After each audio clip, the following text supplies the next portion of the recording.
It's my pleasure to introduce my good friend, Sam Cochran.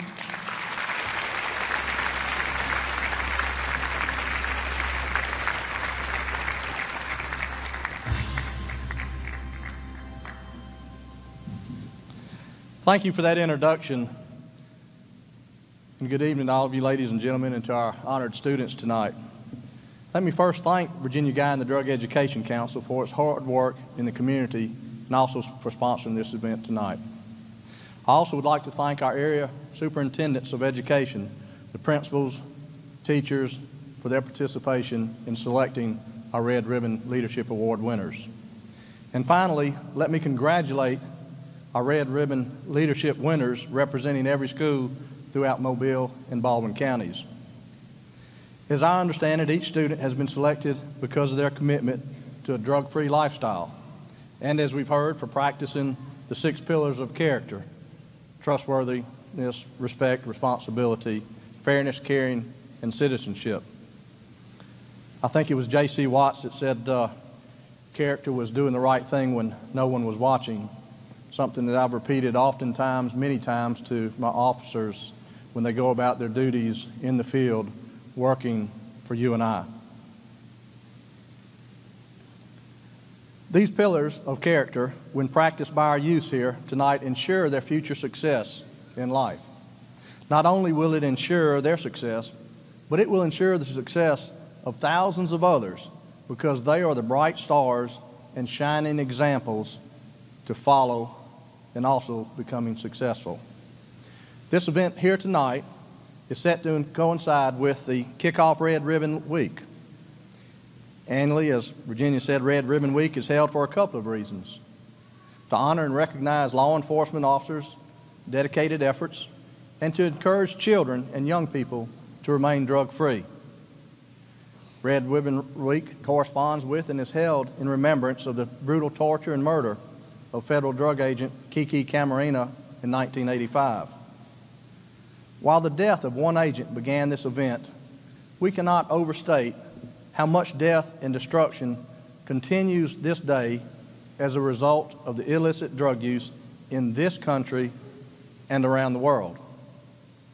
Do you realize that tens of thousands of people have been murdered in the country of Mexico in just the last few years at the hands of traffickers in that country?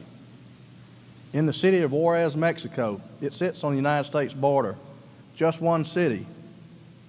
3,000 people were murdered there in 2010. And did you know that much of this is caused by the huge amounts of drugs that are trafficked into this country, our United States? Yes, indeed, it is the drug cartels fighting for the control of the billions of dollars. Yes, billions of dollars that are returned to Mexico each year from this country. So it's not just our citizens who are affected from the illicit drug use, but others as well. Here in our own community, people lose their lives or their quality of life because of illicit drug use. We see in our own community various crimes on a daily basis. Just today, one of our deputies stopped an individual headed to Texas with $35,000. This money ultimately would have brought more drugs into our community. But there are other significant problems besides illegal drugs, like crack cocaine, methamphetamine, ecstasy, and marijuana. I'm referring to the illegal use of prescription drugs. An estimated 7 million people used prescription drugs non-medically in the year 2009 and again in the year 2010. Second only to rates of marijuana usage, according to the latest national survey on drug use and health. In 2009, the latest year statistics are available.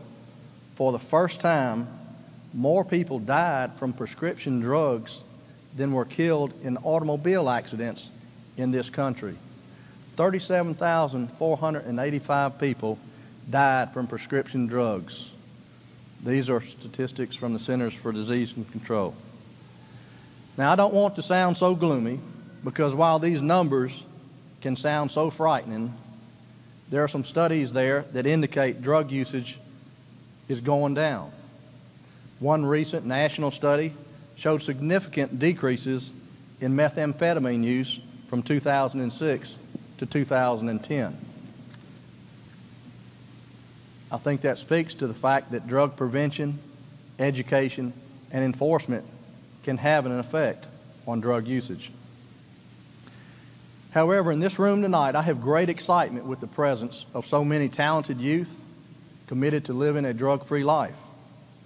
And because of them, their commitment to go back to their schools and initiate programs, I believe we can continue to see decreases in drug abuse. And to all the students here tonight, I have a challenge. I have a challenge for each of you. To give us your ideas, bring them to law enforcement. I would love to hear from you on how we can better prevent drug abuse by your peers. Some of the best ideas come from youth.